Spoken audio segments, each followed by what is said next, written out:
እንግዲህ ቃል በቃል የተናገረው ከፑርቶሪኮ ወደ ማያሚ ሎደርዴል እያመራን ነበረ። ቃል ላይ ከሰዓት በኋላ ድንገት ነገሮች ተቀያየሩ ይላል። አቅጣጫ ጠቋሚው ኮምፓስ በፍጥነት ይሽከረከራል። እንዲሆኑ አይቼው አላቅም። ግንኙነት ሁሉ ተቋረጠ። ጄኔሬተሮቹ ቀጥ ሲሉ አምፖሎቹን ጨምሮ ኤሌክትሪክ ሲስተሞች ሁሉ ጸጥ አሉ። ወደ ውጭ ወጣ ስል ሌላ ተአምር ማየት ጀመርኩ። ሰማይና ውቅያኖሱ የሚገናኙበት አድማስ የለም። ሰማዩ የት እንደሚያልቅ ውቅያኖሱ የት ጋር እንደሚጀምር በፍጹም አይታይም። ውቅያኖስም ሆነ ሰማይ የሌለ አይነት ነገር ሆኖ ነው የሚታየው። ወይንም ደግሞ ሁለቱም ተገጣጥሞ ያሉ አይነት ነገር ነው የሚመስለው። ወደ ባህሩ ስመለከት ይላል ወተት የመሰል አረፋ ጭጋግ ነገር ነው የሚታየው። መርከቡ ውስጥ ሆነን በሁለት አቅጣጫ እንደምንጎተት አይነት ስሜት ነበረው።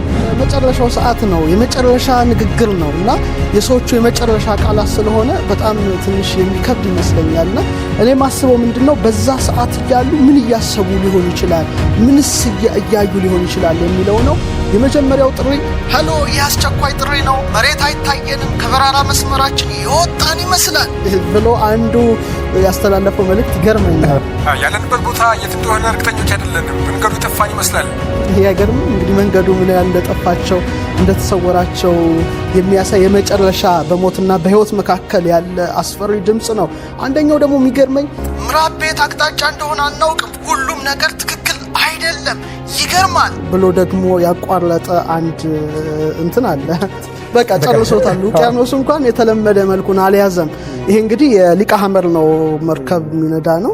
ድንገት ነገሩ ሁሉ ከመኖር ወደ አለመኖር ሲለወጥበት ግራ የተጋባ ቀያሱ አልታያቸውም ሊሆን ይችላል። በነገራችን ላይ በዚያ ነገርም ስለሚያጋጥም ምን እንደሆነ ግራ አጋብቷቸዋል። ይሄ ደግሞ የሚገርመኝ ቀጥዬ ለተመልካቾቻችን የማቀርብላቸው አስገራሚ ነው። እኔን ተከትላችሁ አትምጡ፣ ከሌላ ዓለም የመጡ ይመስላሉ። ኤሊያንስ ብለን ብዙ ጊዜ ያወርተናል። ዩፎ ኤሊያንስ ተወሰነ እንግዲህ ሌላ ባዕድ አካል እየተከተላቸው መሆኑን ነው ሊያሳይ። ከሌላ ዓለም የመጡ ይመስላሉ፣ እኔን ተከትላችሁ አትምጡ ብሎ ነው ያስተላለፈውና ይሄ ትንሽ እኔ በጣም የሆነ እንትን ይሰጠኛል ውስጥ ምንድን ሊሆን ይችላል የሚለው እስካሁን ለኔ እንቆቅልሽ ነው። በሌላ ቦታ ተመዝግቦ ያለው ደግሞ እንዲህ ይላል። ለተመልካቾቻችን አሰማቸዋለሁ።